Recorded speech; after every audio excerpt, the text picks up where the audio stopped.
Hey everyone! So let's get right into it. We need to talk about why the sales and marketing playbook you've been using is probably not just a little outdated. It might actually be sabotaging your success. We are right on the edge of a massive shift, and by 2026, the entire landscape is going to look completely different. And look, this isn't some slow-moving trend. This is a clean break, a rupture. The year 2026 is basically the point of no return.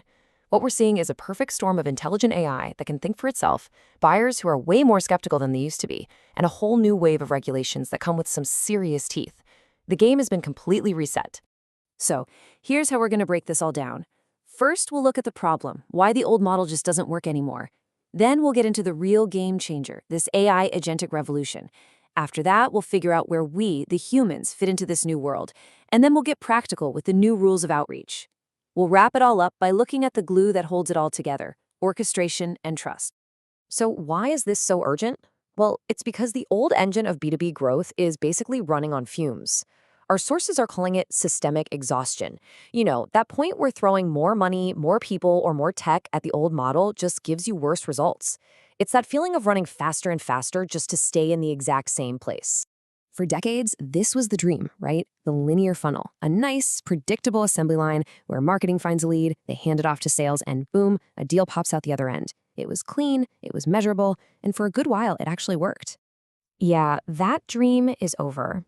Today's reality is less like an assembly line and way more like a pinball machine.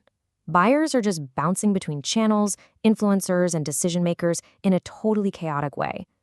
Buying committees are getting bigger, decision cycles are getting longer, and that simple little handoff is now a recipe for disaster.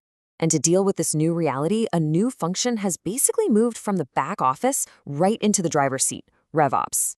You should think of revenue operations as the central nervous system for your entire go-to-market strategy. It's what lets a company pivot in real time based on actual data, not just some static annual plan.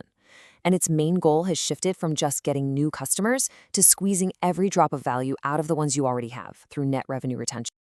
Okay, now for the main event, the Agentic Revolution. This is the engine that's powering this whole new 2026 paradigm. To put it simply, if old automation was like a robot arm on an assembly line just doing one single task over and over, Agentic AI is like a whole team of robots that can design the car, build it, and ship it, all on their own. It's a massive leap from just execution to full-on autonomy.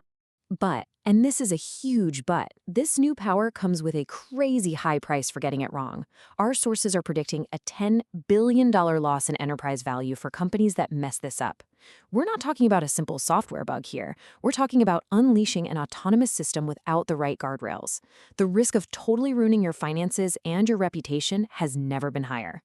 And this is where it gets really fascinating. Let's look at the tail of the tape. AI SDR versus a human SDR. I mean, on paper, the AI looks unstoppable. It can scale infinitely, it works 24/7, and it costs a tiny fraction of a human. It's a machine built for outreach. But then you look at the right side of the table, handling objections, actually building trust, and you start to see the cracks in the armor. And this chart right here tells the entire story. AI is an absolute beast at setting meetings, but when it comes to turning that meeting into a real qualified opportunity, humans have a solid 10-point advantage. So this isn't about replacement, it's about partnership. The future is a hybrid model where AI tees up the ball and humans are the ones who hit the home run. So if AI is handling all the repetitive, high-volume stuff, what's left for us humans to do? Well, this brings us to what's being called the human premium.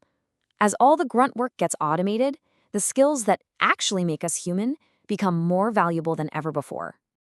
Our sources are calling this the human premium.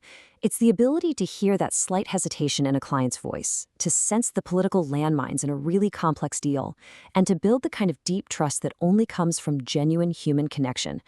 In this new world, our value isn't in how much activity we do, it's in our acuity. It's about how sharp we are. And this new landscape, it demands a totally new kind of role, the GTM engineer. This person is part artist, part scientist. They're the one who fine-tunes the AI's personality to perfectly match the company's brand. They design the plays that the AI and the human reps run together, and they make sure that the entire go-to-market engine is just humming along in perfect harmony. Okay, so with AI and humans working together, how does outreach actually work now? This next part is basically the new playbook. Because just blasting out a ton of generic emails or making 100 cold calls a day is going to get you blocked, not booked. Just take a look at the new rules for cold email. It's way less about witty subject lines now and a lot more about technical fundamentals. Think of things like DMARC, SPF, and DKM as your email's passport. If you don't have the right stamps, you're not even getting through customs. Email providers now give you a sender reputation score, and if that score drops too low, you're blacklisted. The era of spray and pray is officially dead. Now, in the world of B2B social, there's LinkedIn, and then there's everyone else. A mind-blowing 80% of B2B social leads come from this one platform. But here's the catch.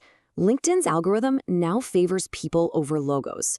It's a bet that we trust individuals more than we trust institutions, which means the personal brands of your team members are now one of your most valuable marketing assets. So this leads to a whole new best practice for social selling, the sequential approach. It's a shift from cold outreach to warm conversations. Instead of leading with a sales pitch, you lead with value. You share insights, you see who leans in and engages, and then you reach out to them on their terms. It's about earning the right to have a conversation, not just demanding more. Okay, let's pull all these threads together. All these new tactics and roles, they have to be built on a really solid foundation. The final act of this whole transformation is about the systems that make it possible: orchestration, governance, and trust.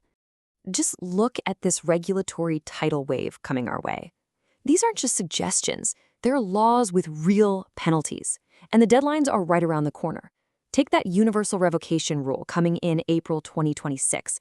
If a customer opts out on one channel, you have to honor it everywhere, instantly. Getting this wrong doesn't just mean a bad customer experience, it means big fines and serious legal trouble. And all this pressure for compliance and coordination is forcing our tech to evolve. The result, the unified master inbox. The days of jumping between 5 different tools just to get a full picture of a customer, those are over. The new command center for GTM brings every single touchpoint into one place, making sure that every interaction is informed and intentional. So, what does it actually take to win in this new trust-first economy? Well, it really comes down to this. You need the right guardrails for your AI, the right systems to unify all your efforts, the right people focused on their uniquely human skills, and the right playbook for modern outreach. In a world that's drowning in AI-generated noise, trust isn't just one of the pillars. It's the entire foundation. And that really brings us to the one question that matters most. Every email you send, every call you make, every social post, it's either a deposit or a withdrawal from your trust bank with that customer.